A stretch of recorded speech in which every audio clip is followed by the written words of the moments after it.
for the next one. The next one, I think so. Let me batch it. Think start it like. Oh.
You hear now? Yeah. You can just see it too? On the no, not on the feed, and I'm watching the live here too, and I'm seeing it there. Okay. Yeah. But we coming through live on the FB there. No, not on the feed. Don't stop the sun. And I'm watching the live here too, and I'm seeing it there. Okay. You want to mute the audio on your phone? Yeah, take it off there. Tell it good morning. Say fuck the world and scream this from your chest. I could share this from the FB one time, man. Yeah. Live on, live on, live on.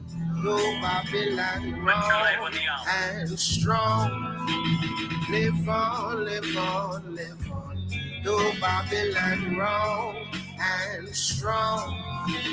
Live on, live on. No Babylon wrong and strong. Live on, live on, Yeah. live on. No Babylon wrong and strong. Bill it. Yeah. It's cool, get paper, get jewelry, until you trying to shoot me. That's just your call of duty. So play your role like sushi. In this real life movie, they buy me life from 9 to 5. That's how they try to rule me. They hide behind the right laws. They always find the right clause. Seeing it there, man. The laws, they find the spoils, they find the oil, they fight wars. They rig the game, they can't lose. They had the win at all costs. They holding all the trump cards. They fucking be on all force. So get up and stand up for your rights, cause this is wrong. We fed up a Babylon, we burn it down to the ground. Get head up, never let up. Stay strong and live on. Live on. Big tune, big tune. Live on.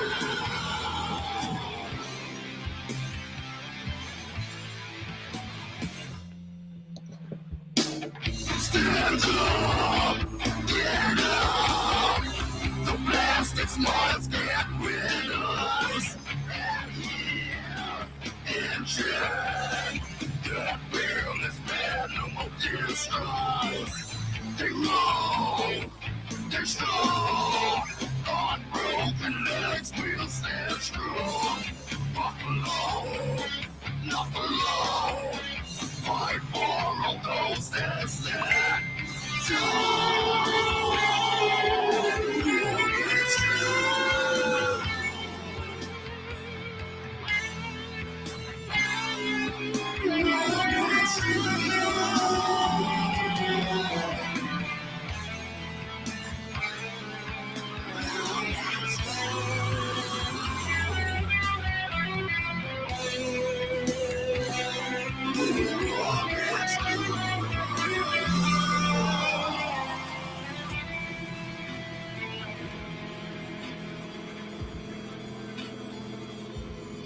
Yeah, nah, this was real hard, you know. Yeah. It was.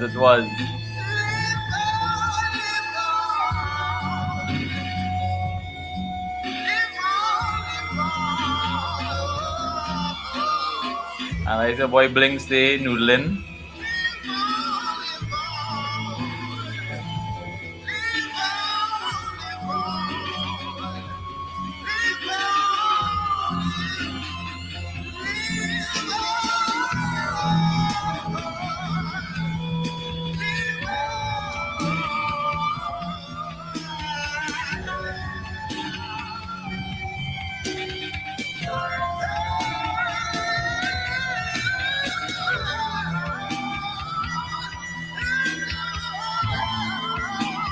If I can make them notes again, boy.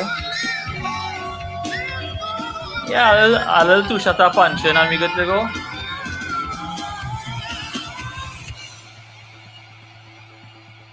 Die degrees.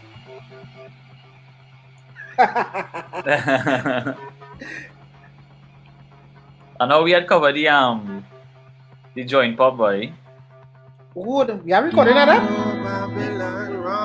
No, unless somebody in the crowd film it.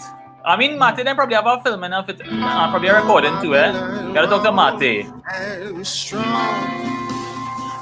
on, live on, live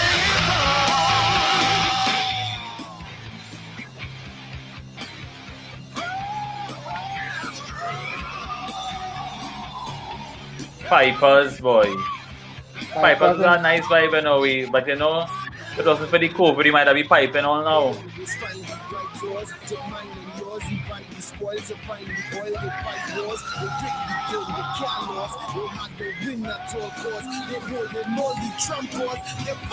But Jared is a man doing real soca thing, you know. Huh? Yeah. Jared is a man producing real soca thing, boy. But he partner with artist called Ford Man.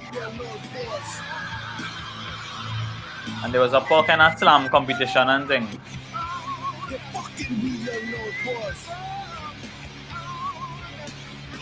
Do not put that message in the pipers.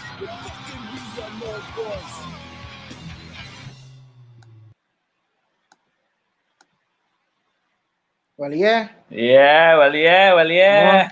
Morning. Morning. Good morning, good afternoon, good night. Good afternoon. What's he saying? Well, I did, bro, everything normal and formal. It's been a while, but me ain't seen a while. I only seen you on the screen. I still seen you on the screen. Mm-hmm. Yeah, but it's been a minute. Yeah. I think the last time we saw it was for the GSD honors. Yeah. Well, which one? The Orange Sky? Yeah, the Orange Sky. I think that's. Nah, I wasn't here for that one, but I was outside. Huh? I missed that one. Yeah. I went to see the Deftones and the Cure, so I was outside. That same weekend, I was in a little flex. Outside. It was an entanglement outside. Yeah, it was an entanglement. I vex. I missed that one though. I mean, I real vex. I would have loved to be there, but you know, I would have called them. I would have arranged for that concert a long while before now. Mm-hmm. Yeah, so, but that GSD on it was a good good one. Yeah. I see the videos and things. It was real top of the line. And I watched Nigel live on this podcast last night with the drummer from Kess, his brother Hans, I believe is his name. Mm-hmm. Yeah, you have a podcast kitchen table, and they had Nigel on last night. It was good. Mm-hmm. They talk plenty. Them fellas is rockman, you know. Kess. Yeah. Well, so I heard. Yeah, to the core is rockman. Mm-hmm.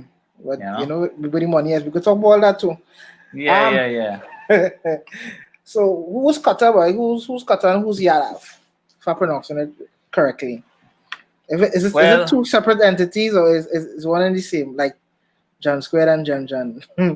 Well, I'm not sure what John Square and John myself, so you gotta answer that one. But I would say the two sides of the same coin, you know. The two sides of the same coin, you know. So the persona, the artist, the character, the person out there, you know. That is everybody know Cutter, but not people know Yadav. That is the little boy from Gasparilla, you know. That's the teacher down in Point 14, right? That's Point teacher. Yes, point for not teaching, yeah. So that's Mr. Mohip. That is not Mr. Ramchani. Don't ask me where the Ramchani come from. That is a whole different. Yeah. That is a whole different. Yeah. A lot of people think that Ramchani is. They think Ramchani is actually my surname, and Kata is just my nickname, but they don't realize it's a whole alias. Mm-hmm. You understand? So nobody can find me when I'm trying and can find me online and thing that way. Okay. But I think that separation is important. Like, you shouldn't have access to the outside. Well, it is a double-edged sword. You know what I mean? Because sometimes it becomes it narrows the scope of one. Mm-hmm. So certain people who know you in one regard don't realize the things that you're into and the things you're doing. Mm-hmm. But in many cases that works to my benefit, because it wasn't something I calculated.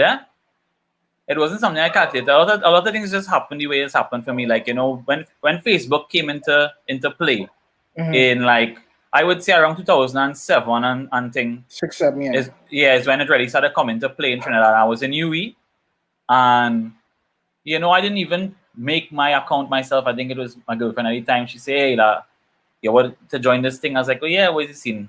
And she created something for me and thing. And I was like, well, back in the day too, nothing used to take stake. We are accustomed to having avatar and having nickname on forum and thing. So it wasn't like, I wasn't in the whole thing of using my own name, and it just so happened that I used Kataram Chani, and I just never changed it because that become a whole persona on its own too now, and then, morning, Jared. Yeah. So yeah, it wasn't calculated like so. And then as time went on and I became a professional, right? And so on, and a lot of things that I into people don't really that's not really normal things for the professional world now, singing rock music and screaming down the place and all of that, and cussing and carrying on about the system and thing. It kind of let me, a lot of people just had to hold back on social media. On social media. But at the end of the day, if it is I had to use my real name, it's not really a big deal too. It just happened that way now. Yeah. So let me get the ball rolling. Where's your views on the word culture, boy? Like, when you hear the word culture, what does that invoke in Qatar? Well, culture is a thing that when I hear culture, the first thing that comes to my mind is evolution. Because traditionally, culture really is customs and things handed down and identity and all of this. But I think people don't really understand that culture is an evolving thing, and that some people say, well, this is the culture, this is our culture, that is not our culture, and not realizing that our culture is a evolving thing, as Trinidadians, as Caribbean people, as human beings, So, but when I hear culture, of course, I think about, customs, I think about music, of course, I think about our social fabric, whether it is, you're going from house to house for Christmas time, or you're getting on bad on the road, or you're going by a friend for Diwali, or it is that you're creating something that probably nobody going to really appreciate except a few, So do all these things, spell culture for me. Do you, in essence, like, separate the self from the culture? Because everybody had a personal culture in a sense, right? Right. We just do personally is different to what I just do. Even though we're all Trinidadians or Trinbagonians, we just all do things differently. Like, I have a certain vibe, you have a certain vibe, and that adds to the fabric of who we is now. So this a man just do all kind of things. You just is a rock man, is a teacher, that is a good way. I do all kind of thing. He's all kind of thing. He's an educator. I'd say out there marching. I would say a social activist or a human rights activist. as a human, you know. Is that too extreme of a word to say too? Like he's a human rights activist, so they want to take on that kind of mantle and well, I know some people will see me as a human rights activist. I don't really belong to, you know, people who are human rights activists, like just like people who call themselves like artists and so on, you know, like people say, well, you know, if a person doesn't really make a set of money out of his art, then is he an artist? And that really doesn't matter, you know what I mean? An artist, everyone is an artist in one way or the other, you know what I mean? The art in itself, culture in itself is something that is like DNA of us, right? And when it comes to activism, I see my activism as just being a human. You know, a human rights activist is like almost, in a sense, to me, like not to say like burning it down, but like it's redundant in a way. For me, my fabric now, like as a human, I have to champion humanity now. You know, so I don't really belong to any organization that I am the head of this organization that does this activism or whatever. But I take part I in whatever I can when I have the time to go and, you know, champion certain causes, and I take my time to spread awareness on certain issues and awareness that, you know, a lot of times is not there in our society that should be there. Like right now, you know, like look at how much things happening right now, like this thing with the Nabarima and so on. You know, I am not head of fishermen and Friends of the Sea or a member of it, but I will, you know, bludgeon people with the fact that, well, that's an issue now. You know what I mean? Because of the humanity to it. So yeah, I mean, all kind of thing. And you are asking about separating what? Like separating. Now your personal culture different to like Trinidad culture, because how does the culture of Trinidad shape the rock man? Like how does your culture shape the rock man? Like what Yes. you know, what does Trinidadian in you shape the rock man in you know what I mean? Yeah. Because I mean, as a musician, but at my core as a rock man. You know, I mean, everybody know that. You know, as a rock man, and yeah, there squared. We get a little dip in the in your feet there.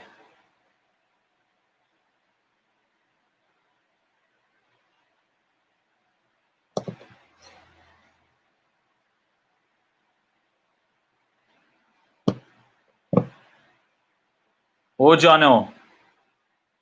Let me see what's going on the FB there. Oh, I think we lost John there now. It's flow again, you know. It's flow again.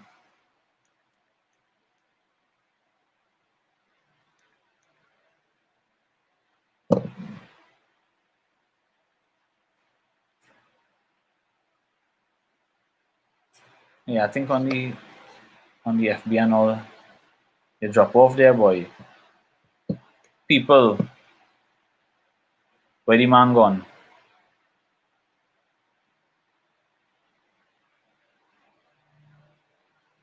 No, I ain't host this show, so I don't really want to take the privilege now to go and end nothing and leave the studio and whatnot. But we seem to be having some type of technical difficulty here where we are not seeing the host himself. I don't know if he has entered some kind of vortex and end up on the next side. But that's when you start to talk too much heights. You know what I mean? So at this point in time, let me try and I think we'll have to wheel and come again with it. All right, people. So bear with us. I think we've seen some technical difficulties at this point in time, beyond our control. Flow again, you know, flow again. But again, this is what we have to put up with. All right.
Right, so I contact the man there, man. I contact him we have made contact.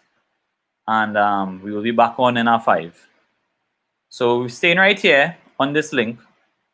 Or look at light up the comments. Let me see what's going on. Oh, you're on, oh, Devin. Fawi. Telling yourself. You know how it is go. Sufferation never end, you know. The sufferation never end. But this is where it's going, technology and thing, eh? I mean,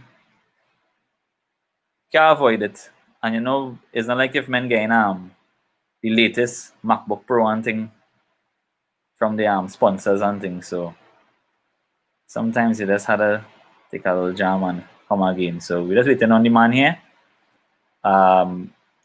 Let people know that we ain't done.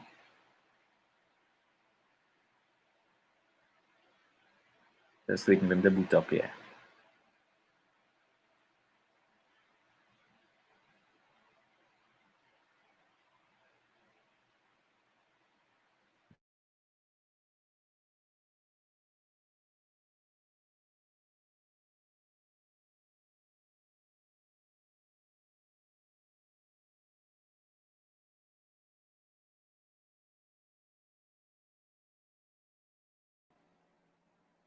Yeah, back to the realm.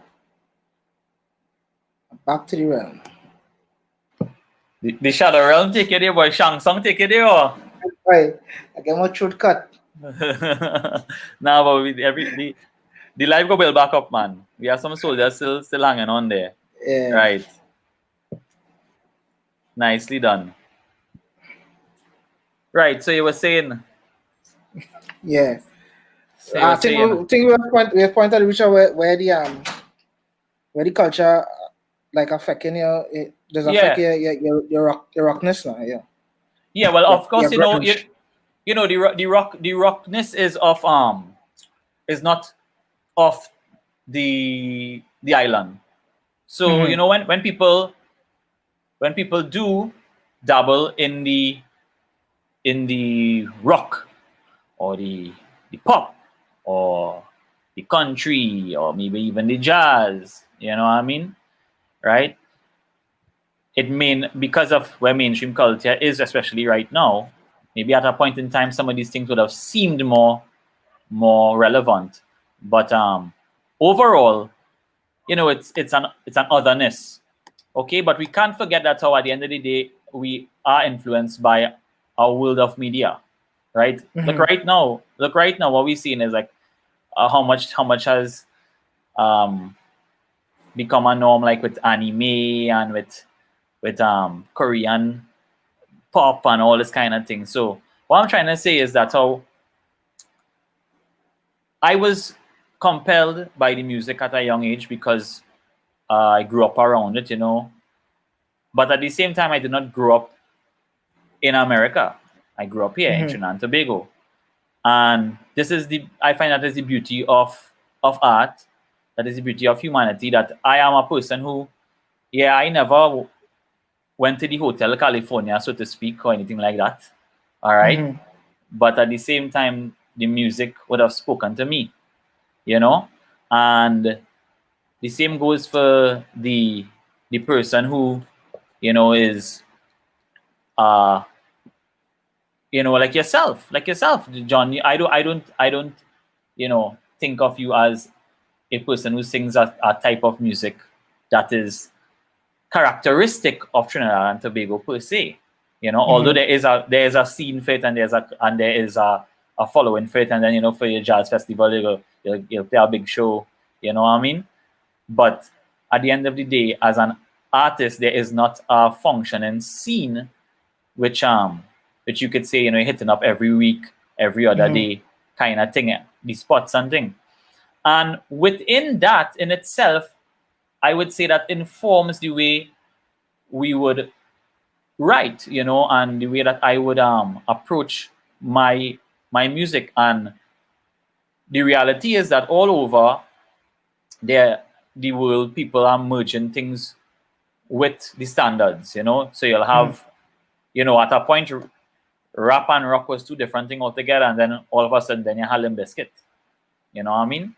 And for me, you know, if we look at the same orange sky and so on, you know, you can see that orange sky was informed by the culture of Trinidad and Tobago. And anybody who listens to the music that I would produce or create or whatever would hear that the culture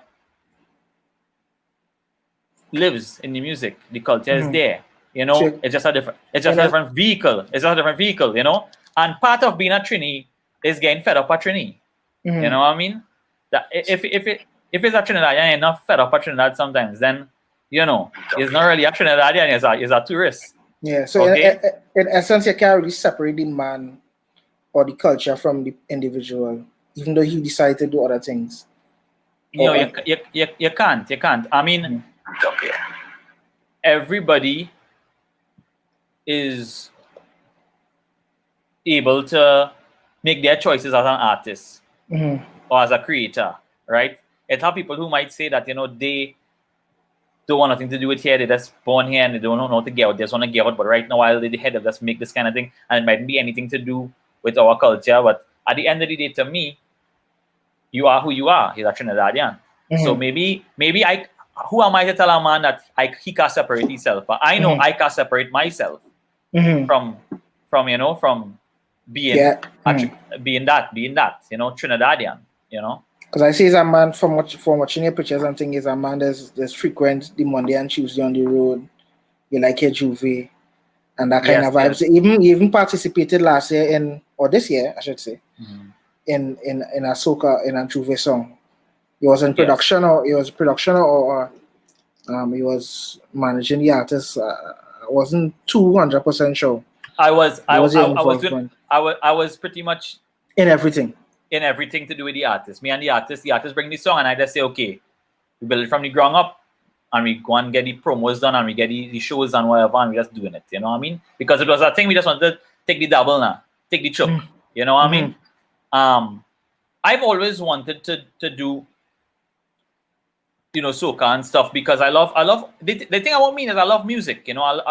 As I say, humanity now, music is humanity and it has so much different kind of music course and like it has no music I don't love now. And I guess that's the Trini in me now.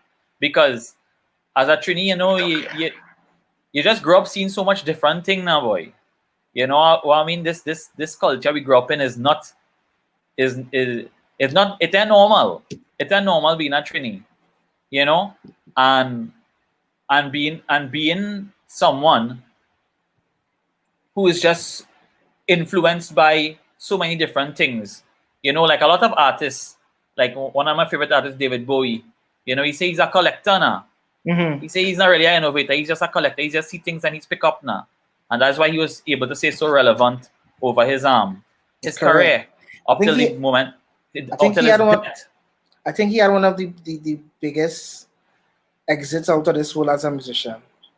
Yeah, like, he did. If I want to go out as a musician, I want to go out like Bowie. Yeah, I mean it was phenomenal, you know, that he made that statement up till his death. And I mean, and that statement, that album is about him leaving. You know? I think that to me is his best work. To be honest, it is. Yeah, it's amazing. It's an amazing album. You know, and my point is that, in a way, that's how I feel about music. You know, I would always see different genres. You know, and I hear different genres and study. Okay, what is this about? Boy, dubstep. What is this, boy? And say, okay, I could get on with this. You know what I mean? Tropical house. What is that? Oh, did that mean white men calling soca tropical house? Okay, cool. All right. You know, I always interested to know what is these things that the press, because you know the press and the artist do different thing. A man go make one thing for one reason and the press go say, well, it's this whole other thing that it is and it's this name and that and the other. But I always interested on that side of the whole how things come to be from one man just creating a song to somebody balling that how is the greatest song of all time and all of that. So with soca, you know, I was involved in the soca because I love soca. You know, everything have a time and place. I cannot, as a Trinidadian, I cannot say that I want to listen to metal right through. You know, that's just me, because when I want to party with different people, as I say, as the humanity, different people that speak to me, and sometimes the common denominator is just what music we could relate to. You know what I mean? Music there's bridge gaps now. And for me to not like a certain music, for me personally, is for me to not be able to bridge that gap with certain people. You know what I mean? And as a man who's creating music, that's just me. I mean, other people, you know, they're picky. That's, you know, I as a man, I eating anything, you know. You understand? It's not nothing I do eat. So think it's tasting to drink. Yeah. So Right? with that said about the soca music and thing, you think artists should really release music even though we have a festival? Because, you know, I think definitely I definitely think we should you know, should hear a couple tunes. I mean, we can go hear the big, you know. Well, I think right now I am interested to see what will be produced, because we don't have the festival, right? But the festival has, again, I love Carnival, I love soca, but I also, as I say, you cannot be a Trinidadian and not hate certain things about Trinidad, right? You cannot call yourself a Trinidadian, right? And when it comes to Carnival, there are other things I know. I take part in Carnival. I love Carnival. I love my culture, but it's real monotonous to now. You know what I mean? So I would love to see what difference, seeing that the festival itself is not the festival, but Carnival, you know, if we really care about Carnival and the history of Carnival and what Carnival means to us, and you're hearing it from all the different artists coming out and saying Carnival is not 2 days given by the government. You know what I mean? It's different.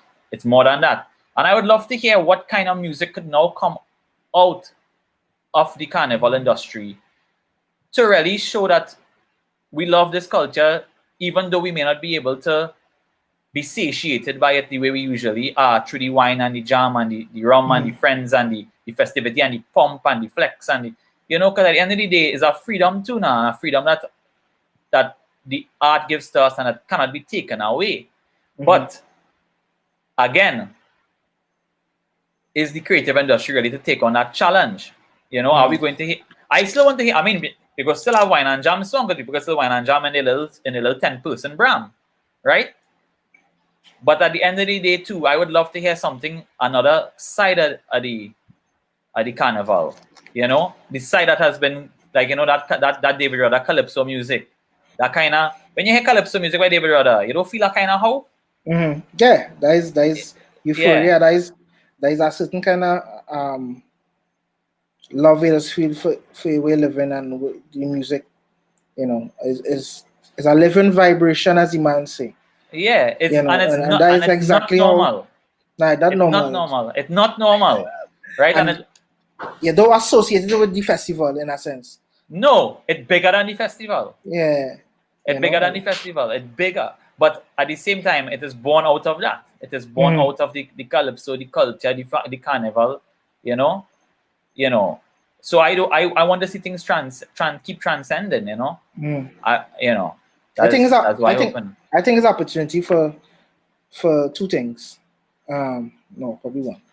Probably a different mindset in the sense of creating music, and also two. And also the consumerism of the music, because we associate the music with the live event now. I think it's time we start thinking the music as well as, you know, exchange. You know, you want to hear the song, spend a little dust and come forth and hear the music. You know, I don't think it should just be you write a song and we come out and we dance it and we go back home. And I think if we kind of come back to the point where we was when men used to go and buy records, or even stream the music, you know, and I think more have the capitalist side of the industry growing up. I think we have opportunity for us to, you know, not just create music for the festival. That is the monotony that has eaten up the carnival now, where that, you know, you go to an event and you hear the same 20 songs for the whole night now. Literally 20 songs you will hear whole night now. And the thing about it is that when people used to go to events back in the day, right? And this is like another purist kind of like, okay, you young people don't understand. And I didn't even grow up in that time, but people would go to hear the band. If it's Charlie's Roots or whoever, right? They would go to see the performance. When someone goes Blue Range, right? Only if it's maybe Boy coming on the stage. Nobody really care. I see Voice come out in our Blue Range and nobody cared in no horse. And Voice had hits at this point in time. No, I mean nobody cared. I mean, like, it wasn't the reaction that you get when people really realize, well, when people know Boy coming to perform, and just waiting for Boy to come and perform. Most times now. And sometimes, if Voice come on too early, people are even take on Voice really and truly. And that's a tragedy, because it goes to show you that the industry, this festival, the music, the consumers, and the digesting of the music has taken on a very like gimmicky, it's taken on a nature that is not truly love for these songs and thing. I would say now, boy, because it's only when you maybe a soca monarch come around, somebody might go to support somebody, you know what I mean? Because there's a soca monarch, and again a competition now, and the competition thing about is a double-edged sword, because that's with culture, yes, but then so you're trying to tell me that men were creating music for 2 days and for a prize, and then for the rest of the year, my humanity cannot be fed by these artists. I can't hear a song that means something to me outside of the festival. So I think that the festival, they say not having the festival, right? The carnival, they say not having the festival, is a gift. I telling you, how would it be a gift? In the long run, maybe not. I don't know. We'll wait and see. But to me, it's a gift. And I hope to see that how it translates to something. But we wait and see. So, joint pop. Like, Isa Man was late in the sense of, like, where's it? They said top 3 local rock bands in a sense. Where's my tree? Because I was late to the game in the sense of the local rock community. Like, well, I jumped on the scene when Orange Sky was kind of, in the prime. I'm late-ish in the game, not really, but somewhat, because I'm younger than a lot of the fellas. I'm not that younger, but I'm younger, right? Oh, I'm 33. Oh shit! I could have swear you was older than nothing to do. Yeah, I'll give up that old Stones energy now, boy. You know what I mean? A lot of people be like, "Kata, you's a real old man, you know." Yeah. A lot of people say, "Kata, you's a real old man, boy." Yeah. As like, well, I mean, I don't know. I guess that's just nice. It's a mature energy. It's a mature energy. Yeah. I don't know, but I mean, for me, because at the time I grew up and thing, and the kind of music that was big and thing, when it comes to local bands that mean a lot to me. Well, number one is Insert Coin, because I had growing up in the 2000s, it was all about the heavy, right? Because Korn and Limp Bizkit and thing was big on the MTV, and you're seeing it and you're hearing it on the radio and thing. I mean, at that time, hard rock was playing on the radio now, boy. Heavy rock was playing on the radio normal, because Linkin Park and thing was heavy shit. System of a Down and thing. And I was playing on the radio normal. They're going to certain dance and thing. They're playing chop suey and people jumping up for chop suey and thing. And Coin was the pinnacle of the heavy, the modern heavy, And then obviously Sky is just the all-rounders now. Sky is the all-rounders. So they do the heavy, they do the horns, they do the strip down, they do the flamenco, they do the saucy. Well, at the time they were SOSS, so the backing band for Dennis Belfort was Orange Sky at that point. That's how the men versatile, right? So I mean, Sky is always there, right? And the big joint pop obviously is joint pop, and Gary being Gary, because Gary has Oddfellows and joint pop, which is a longer catalog, but Oddfellows was real instrumental. You know, I think I that mean, that was also one of my first, because you used to see Oddfellow videos on TV and thing. yeah, and when you're small and you see that social unrest, Yeah. social, like we're going on here, boy. Yeah. Just like it's jamming now, you know. It was proper now, proper rock. You know what I mean? So you know those three, that's typical tree, right?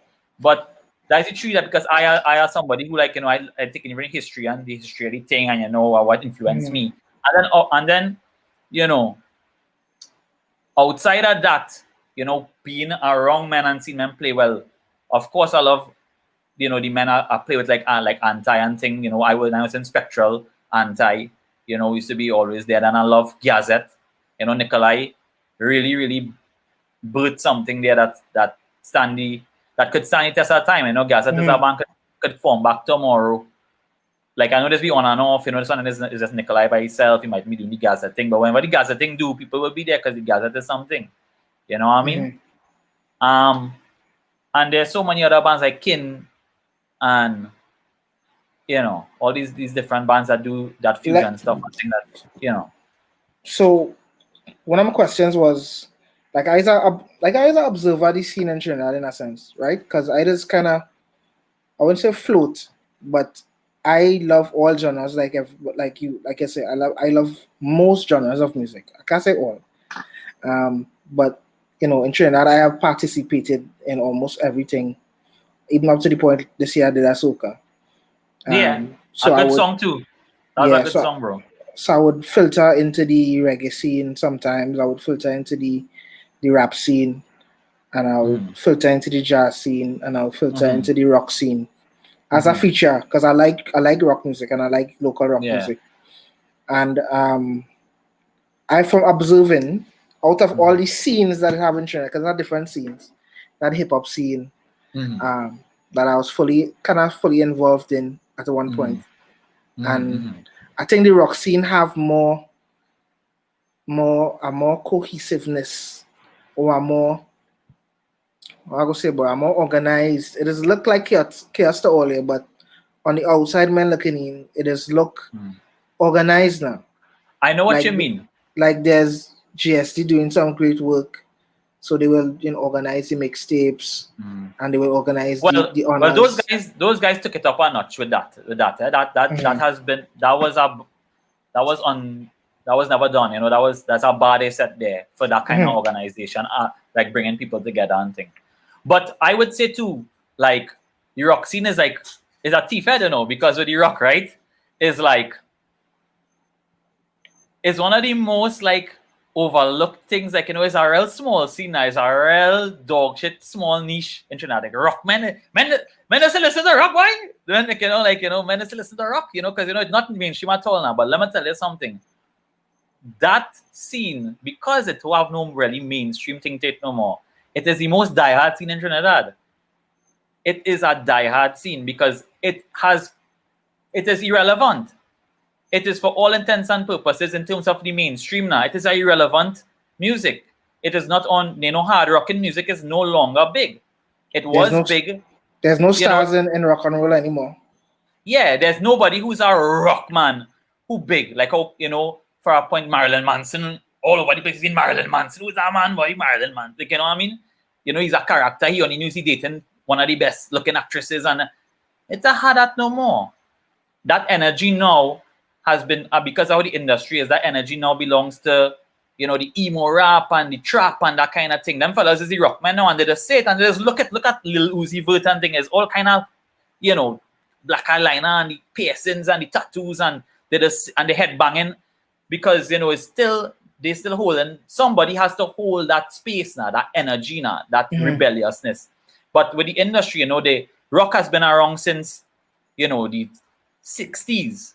And that's why it has so much subgenres, because as a popular music, it's around real long. So that's why it kind of, you know, at our point now, it's like, okay, enough in terms of marketing. People like, all right, we're looking for something else. So what they look for was the hip hop now reaching the point where, you know, again, all the different avenues are hip hop.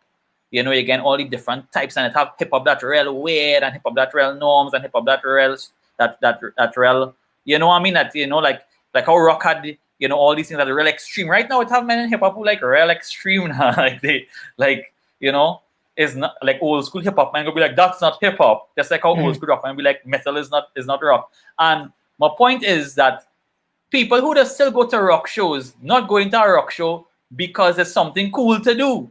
They're going to a rock show because they need to go to a rock show. They need it now. Right? They need it. And they don't care who playing what kind of rock. Once they hear a little distortion, right, their belly start to give a little grumble. You understand? And they feel that, right? You know, and that's why when people do converge in the rock scene and people come and take in it, be like, wait, boy, yeah, this thing real organized. Because the thing about the hip hop scene is that the hip hop scene have much more people in it, but nobody care about each other, right? Because everybody in the fad, like, yeah, they building the beats, the thing, they in the corner in the house, and they spit in their rhymes and thing, and then they know a man 2 streets away doing the same thing, and them even care to link up with the man and thing. You understand? It have crews and thing, yeah, it have the, you know, the face and them, what's them boys, the Pro Trini and all them, you know, all my, you know, my dogs and them, and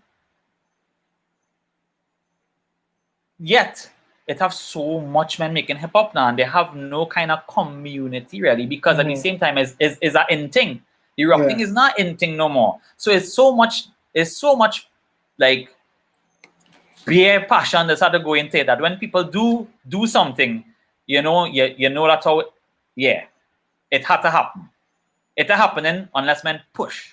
It's not gonna happen just so. So that commitment and thing, and my hats off to everybody still doing it.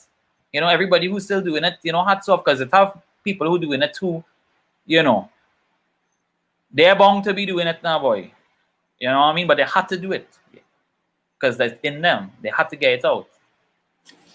But at the same time, I also observe not just that it have a community, but also have a separation and a privilege to it too, because it have a Shogunas rock scene, it have a South rock scene, it have a West rock scene, and it have all that kind of mix up. That is where the real weirdnesses come out now, because like that is because when they converge in one, when you have a big show, well, everybody's one, you know, everybody go see the masses, but then when you have to realize, well, yeah, it have men on different scenes, but that's because of how rock is now, boy.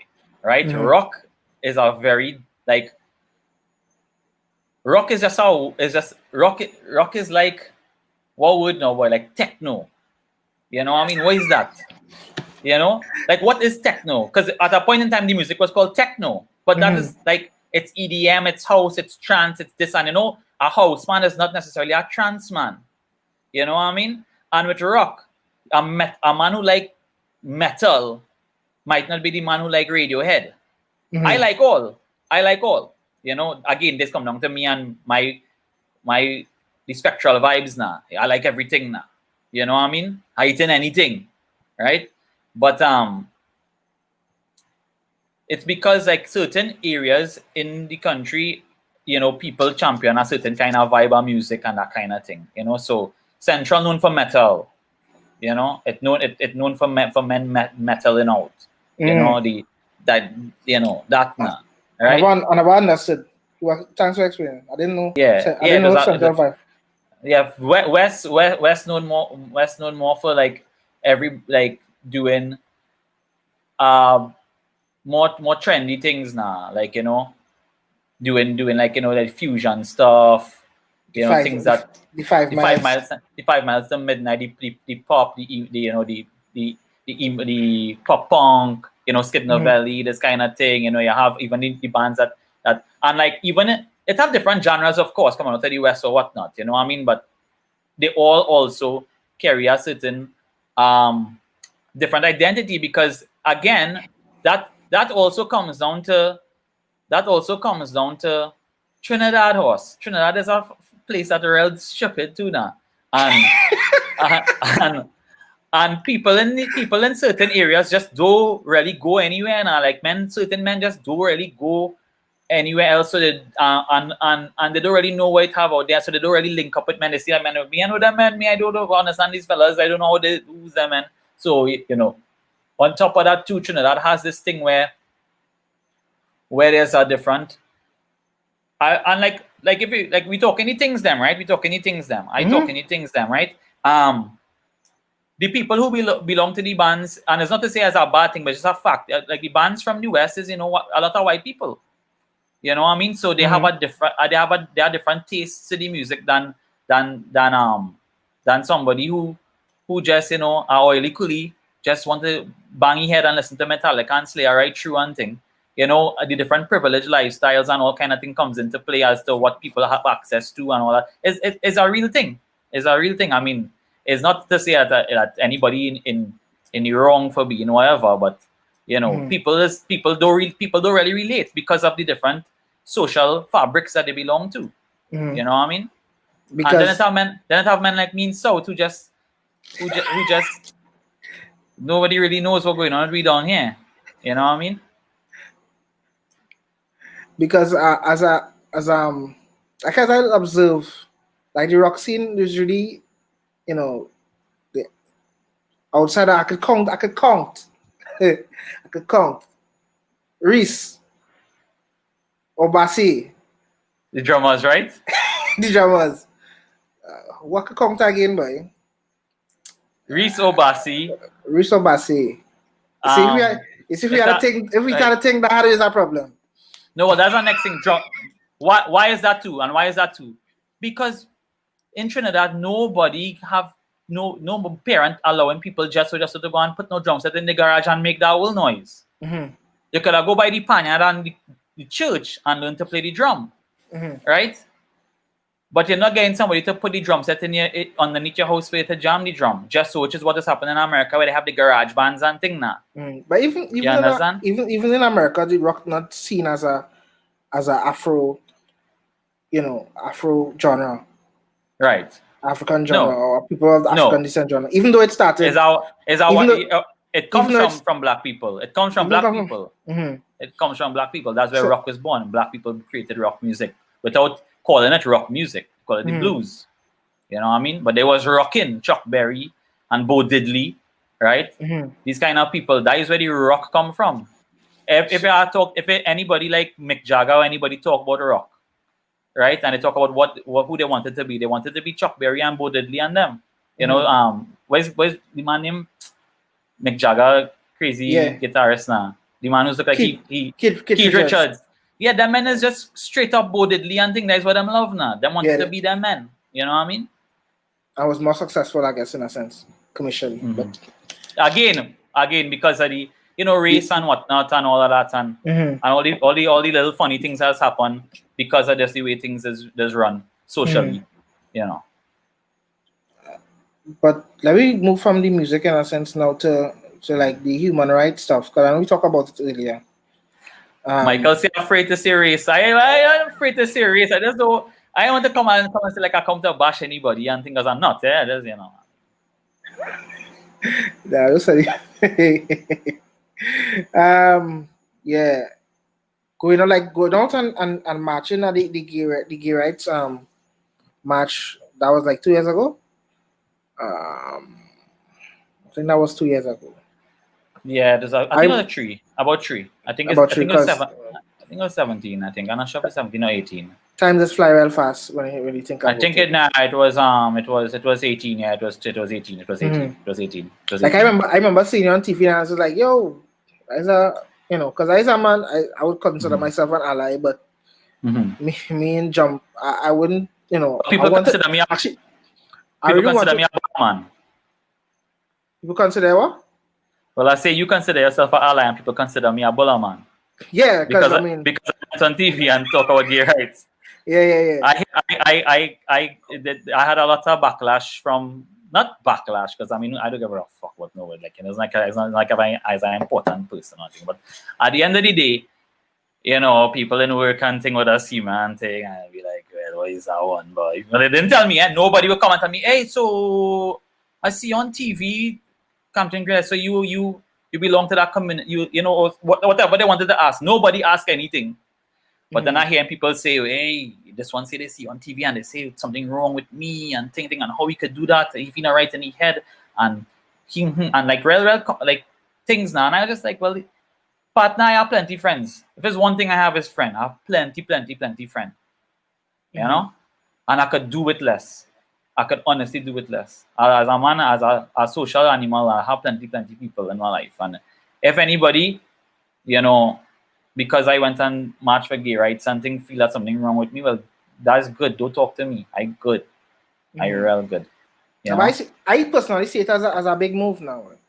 You know, I personally see it as a big move because not plenty straight cis gender men will go there and actually show the face and say, well, you know, yeah, because I do, because it's something you see to me, and people wouldn't. I know the what if culture and what about, the whataboutism in the world right now is like, so you go on march for gay rights, but you ain't go and do this and talk. I was like, well, first of all, that is a real null and void fucking comment to make. You know what I mean? About this, what about? So what about this and what about that? But since people want to bring out them kind of thing, why I make that move is because to me, as a humanitarian, somebody who believes in humanity, that was a cause that didn't have to do with money. It didn't have to do with wages. It didn't have to do with party politics. Because no party in Trinidad and Tobago supports the gay agenda, or if you want to call it agenda, or whatever is the word, right? The cause, right? The LGBTQ cause, right? No one supports it. So it's not like I have anything to gain from going there now, right? All I could go and say is, oh, this is wrong. That as a society, as a people, as a country, and I told, and on the TV I said, you know, as a post-colonial place and a multi-ethnic place where we know how frig up it is being history to not be on the right side, you know? Why would you look at people who clearly live in amongst us in so many ways? And I mean, and next thing too, you know, like people don't want to feel, and people just don't know. People don't know how much important people in Trinidad are gay. You know what I mean? And whatever. My point was that, you know,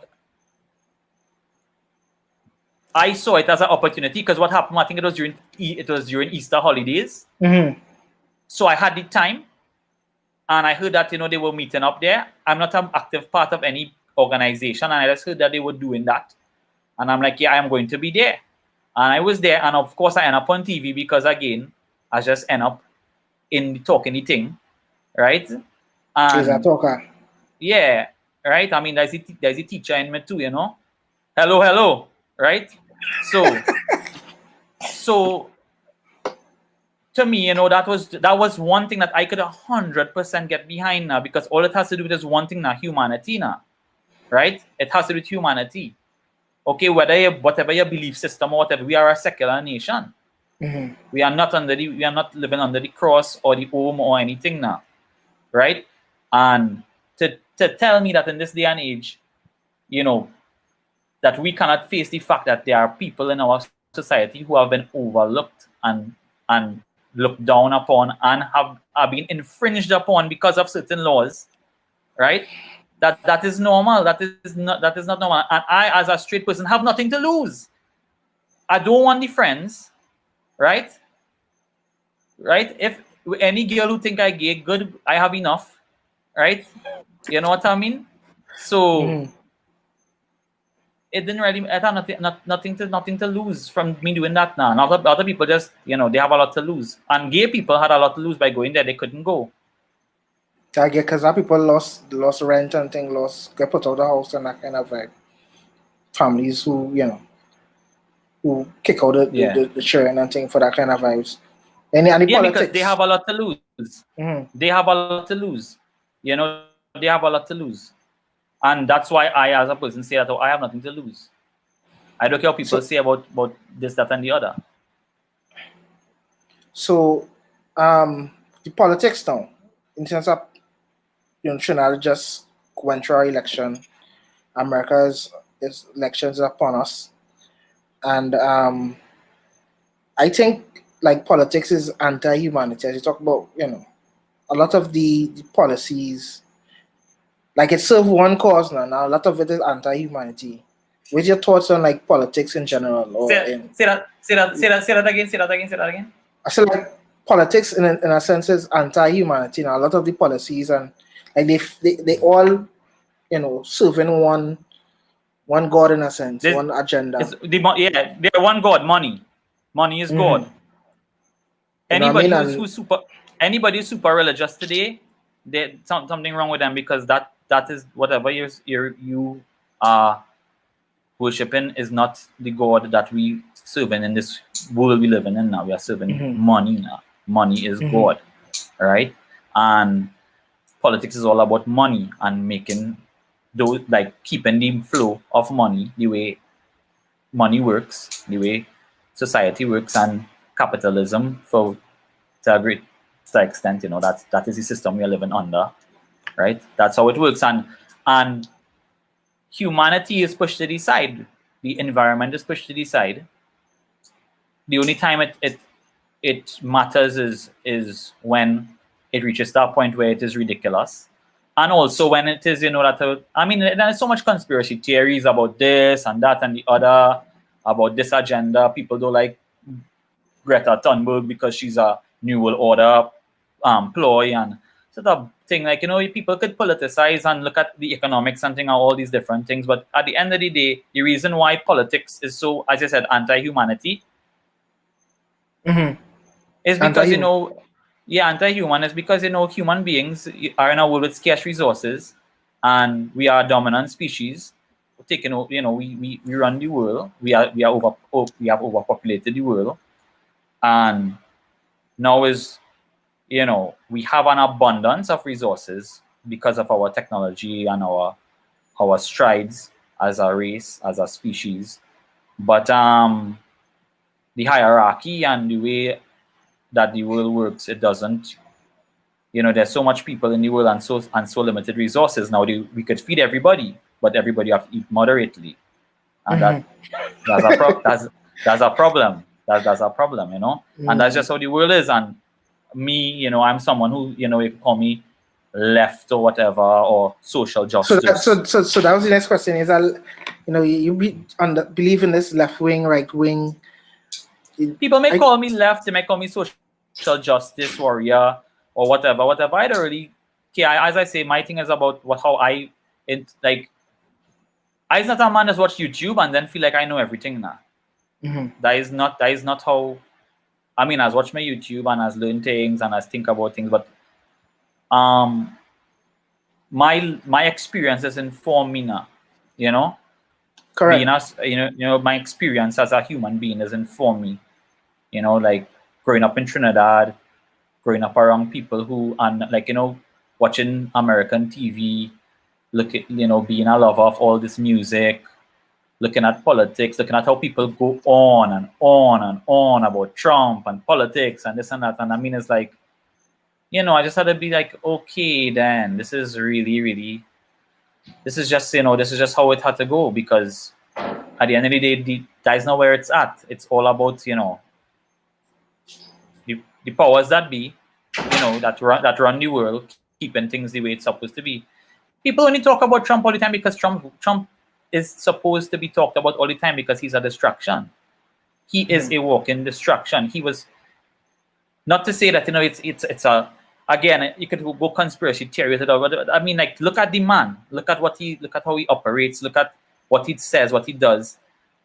Politics on the whole, we know politics on the whole cannot get to the core of politics. Cannot get to the core of the problems that society is facing, because the politics itself is not there to really solve those problems. It is there to guide things accordingly for the public while things happen behind the scenes that are inherently fucked up. Okay? And all this talk about right wing and thing. Politics on the whole is a messed up thing. You could say I'm left because at the end of the day, I would fall, my feelings and my convictions would fall on that side, because that's what informs me. That's what informs my experience. May I ask a question here? What do you think about the current drug susu controversy? Let me ask you something. How that thing named drug susu? What is that about? I think the fella name is Drugs, and like his nickname is Drugs. But I think that is the message I get. Oh, his nickname is Drugs. Yeah. Right. I was wondering how my boy jumped out to that thing named Drugs Susu now. Well, first of all, my first thoughts on it is this, right? It is not a susu, first of all.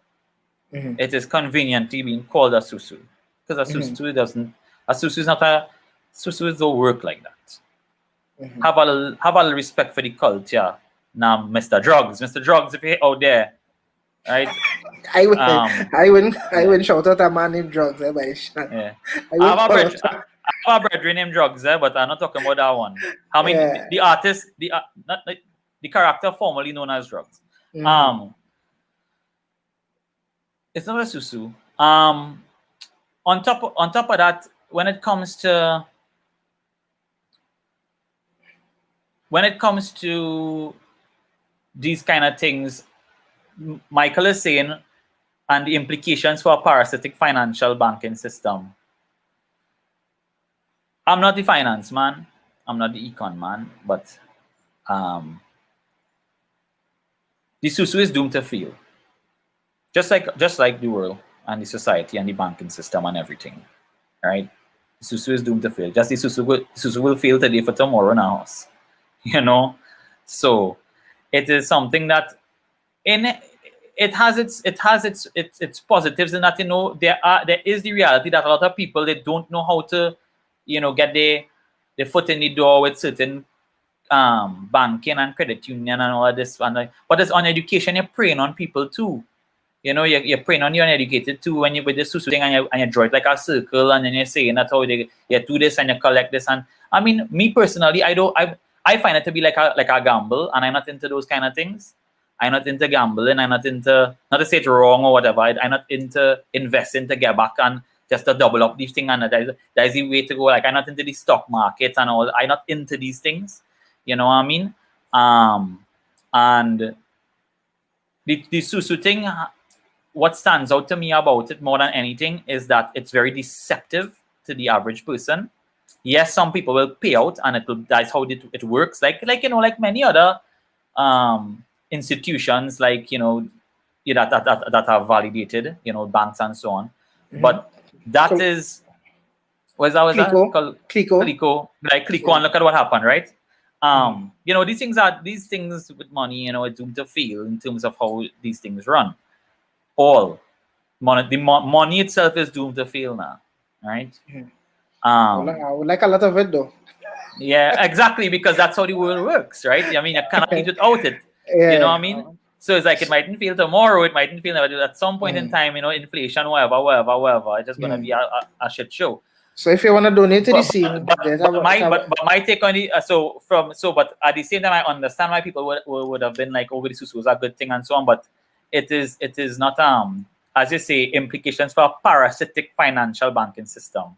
Again, it is very, very breakaway to hear the figures that were involved in that operation, and then they call it a susu, and that is deceptive, to call it a susu, because then you're trying to say, well, it's a cultural thing, it's a kind of agreement thing, it's a kind of friendly thing. It's not that now.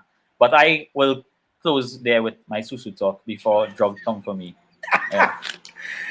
But again, as I said, I want a lot of it, but for now, I can manage with some donations if I feel to. The Scotiabank account scrolling to the bottom there, so who feel free want to donate to the scene, so we can keep the thing running. Yeah. I mean, it's important. It's important because it's a hard time. Yeah, for the artists. It's a hard time. It's a hard time for the artists. It's a hard time for the artists, and overall too. The world is moving towards these things where people who command the attention through the internet and thing, the platforms and the avenues and channels to gain funding and thing, the GoFundMes, the Patreons, these kind of things, they really come a long way. And I think that people in Trinidad need to start pushing that head more, in the sense that try and eat good. You could be a starving artist and go through your tribulations and thing, but let people put some value on you. You understand what I mean? But let people put some value on you. You understand? So yeah, man, big up the Big up the account at the bottom there, did something there. If I enter cryptocurrency, nah, I'm not. But I it's very interesting. I know a lot of people who into it and thing. Again, I kind of like, have a hippiness to me and thing now. You know what I mean? But where's your field of study? What do you teach? Literature. Oh. I's a arts man. Literature. I teach music too. Like, I teach guitar, but that's privately. Teaching is my thing, because I never set out to be a teacher. I give real trouble in school. Everybody tell you that. But the trouble I give wasn't the kind of trouble that people that hate me. It's like I'm miserable now. But where my passions were, in fields that in Trinidad, it is a no-brainer that you will teach now. You don't go and do an English degree and then go to look to work in insurance. You know what I mean? You do the English degree and then, if you want to do and study more. I didn't really want to study more. I haven't studied much since my bachelor's. You know what I mean? That's not my thing now. And I applied to be a teacher, and when I started as a OJT trainee, I just realized that there's something come naturally to me, because any day is just dealing with the same people who was me now, the youths. I was a youth. I know what it is to be a youth. I know what it is to be, I went back to my alma mater and teacher 2 years there in NAPS. I went NAPS and I was like, I know these youths now. I know what it is about. I know the wildness. I know and even where I teaching now, I know I went to teaching more government schools where I thought I'd be more valuable to the education system now, because the fellas in NAPS something they good to go now. A lot of them you get put the things there and they could handle this thing now. But where I teaching a lot of other schools where the children need that connection. They need that connection, and I could connect with youths now because I understand what it is they like. I talk to them about, the things that they're into and thing to get them to understand. I know where you're at. I know where you're at. You know what I mean? So then we talk about the work now, and we could talk about them other things after, and So we talked about this before we came on, but how are you transitioning to the online schooling? Like, I had my first experience with this week with my daughter, but how are you handling the non-social aspect of teaching without having to, as I say, it's different. It's obviously really different, and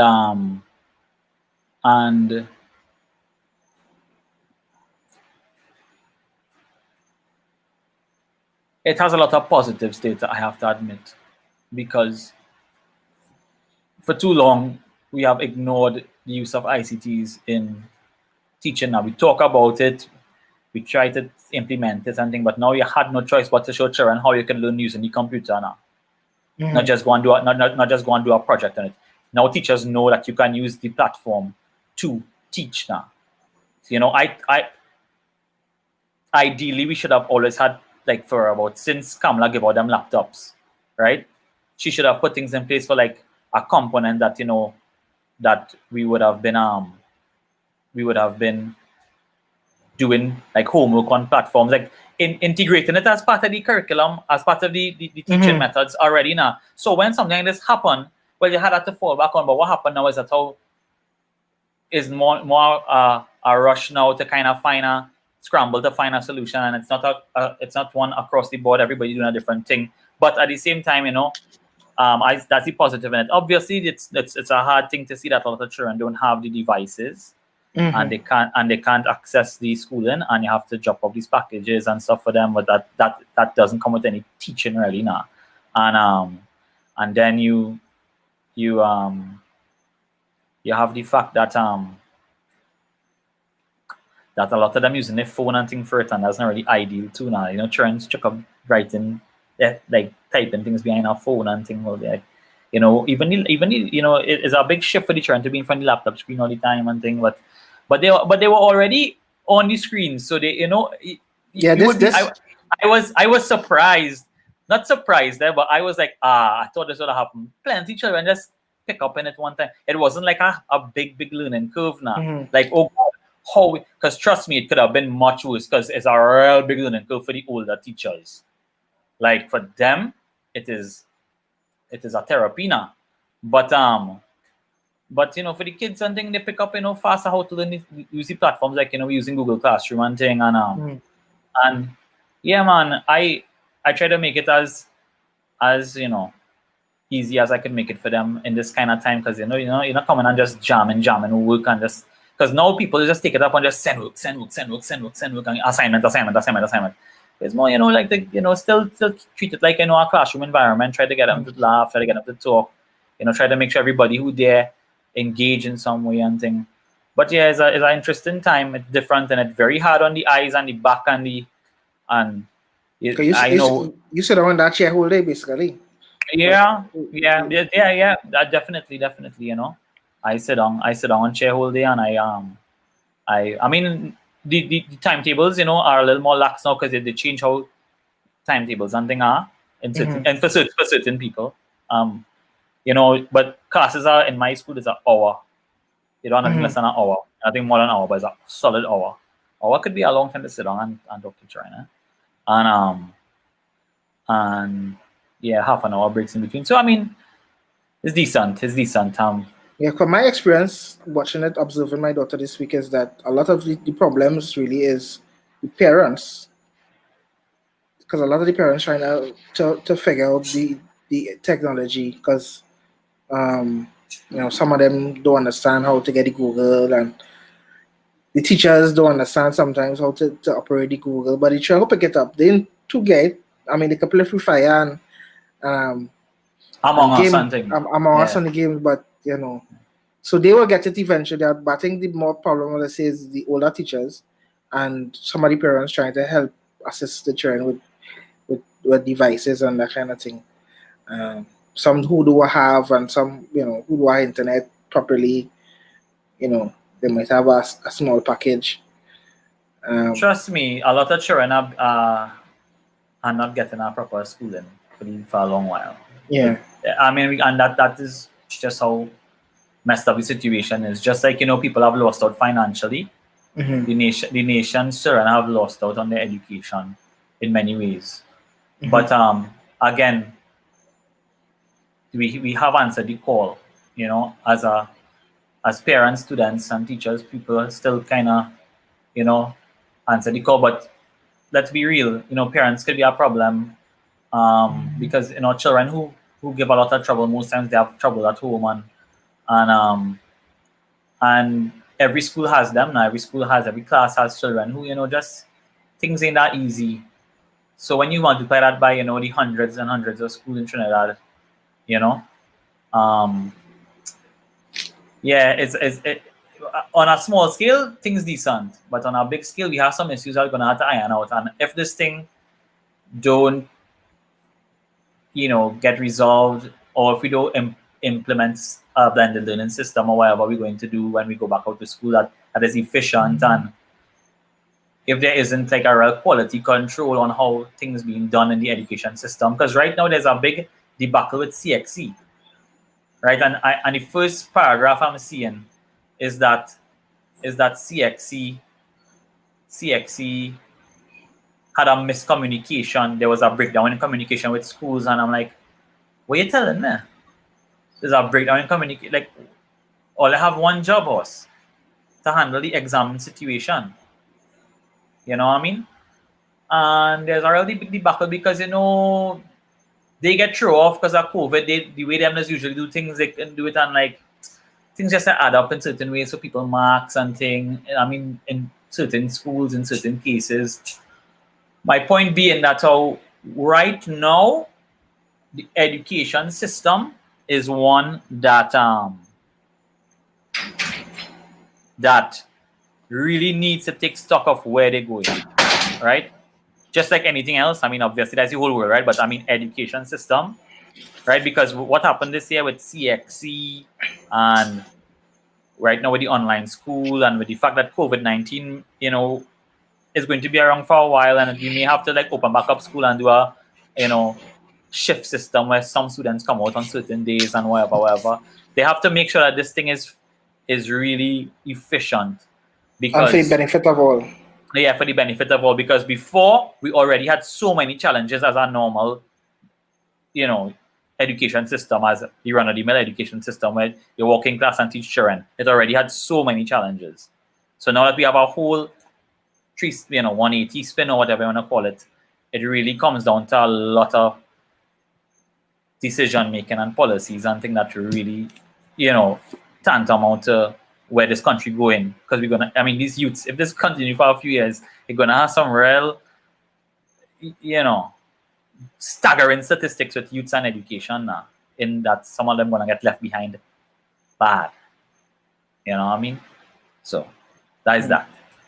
All right. Well, we're running on our some minutes. I know I had a little break there with the technical difficulties.